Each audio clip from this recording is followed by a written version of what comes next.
Mr. Deputy Chairman, there is no dispute in regard to the question that the working journalists had been suffering for long and that they need legal protection in their profession. As they were suffering, government appointed the press commission, and as a result of the recommendations of the press commission, we are here discussing this bill today to safeguard their interest. Now, our aim is to protect them from their employers. This bill gives them protection under the Industrial Disputes Act. As the operation for so many years of this act was in the hands of the Labor Department or the Labor Ministry, the department and that ministry are fully aware how it should be operated, as there have been lot of difficulties and lot of differences of opinion between one court in one state and the other court in the other state in regard to one item and one interpretation. The interpretation is required to be incorporated in this bill as to what is meant by a workman. The Industrial Disputes Act has given the definition of the term workman, but it has been interpreted by different courts in different states in different ways. Now again, we are dealing with two parties, and one party is the employer. In the definition of the employer also, we do not find if we can properly put the directors or the managers as the employers.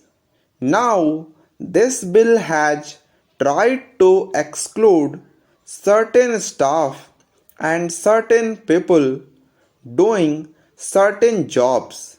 Sir, the intention of this measure is to safeguard the interests of the working journalists by bringing them under the purview of the Industrial Disputes Act, by which they will be provided with certain machinery where they can go for the redress of their grievances. Sir, we must make sure that working journalists may not be defined as employers instead of as workmen. If, as we say here, an employer is one who is employed in a managerial or administrative capacity, there is bound to be difficulty. I will cite an example. Now, a working journalist might get two typists in his office and he may have three peons. He may be actually a supervisor acting on behalf of the manager also. Now he is performing two jobs. He himself is working and he is also performing the work entrusted to him by the manager or the managing director. If such a person has got any grievance, he goes to this machinery that is to be appointed under this bill, and he is entitled to get relief. But as he is partially employed as manager, he may be denied that right. Therefore, I am afraid that whatever we may try to do, we must be very specific in this matter.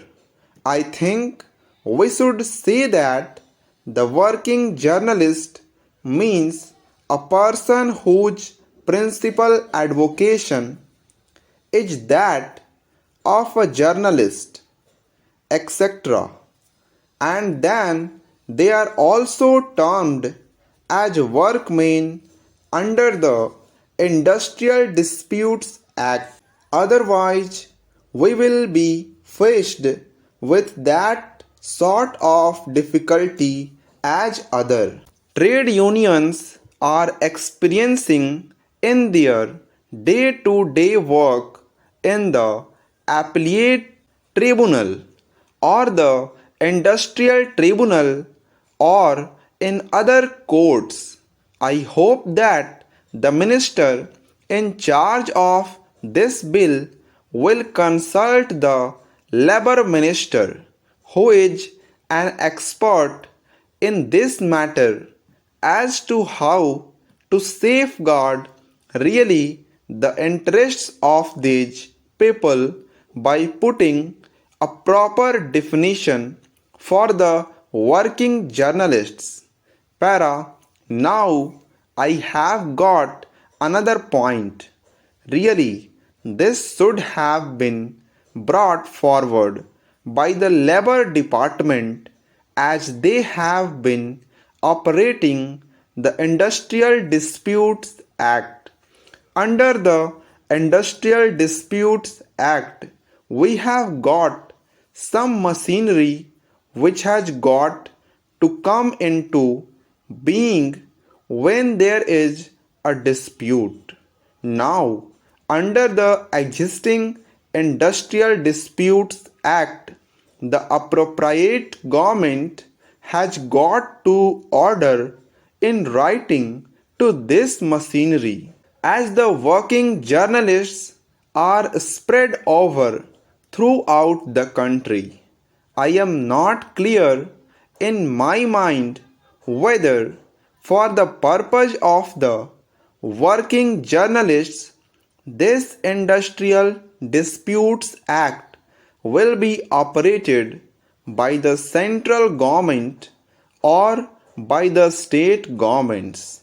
Both the central and the state governments have their own machinery, from the Chief Labour Commission to the Reconciliation Officer.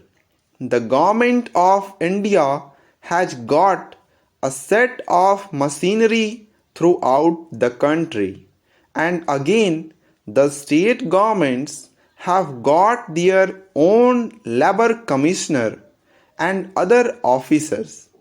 I want that also must be specifically provided in this bill as to whether they have got to go to the central government or to the state governments for the redress of their grievances. Now, the tribunals are not permitted to undertake any case as soon as it is referred by either of the parties unless it is specifically ordered by the appropriate government.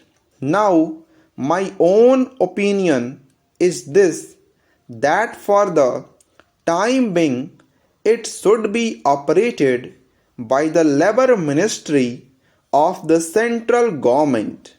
Neither the Information and Broadcasting Ministry nor the state governments should operate this, because it is a new thing incorporated by the central government, and the government of India knows what for they are coming forward with this piece of legislation.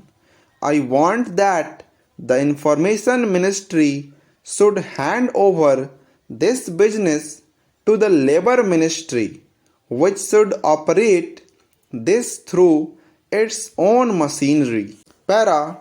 Sir, anyone who knows anything of journalism in this country will welcome the protection that this bill gives to working journalists. There is no doubt that their present lot is a hard one and that it is difficult sometimes even for the best of them to discharge their duties honestly, but the remarks made by my honorable friend make me anxious to understand the scope of the bill. My honorable friend spoke of the protection given to editors who expressed their views freely even though they may be unpalatable to the proprietors of their papers. Sir, is it really the object of the bill to make the working journalists to decide the policy of the paper to which they are now attached?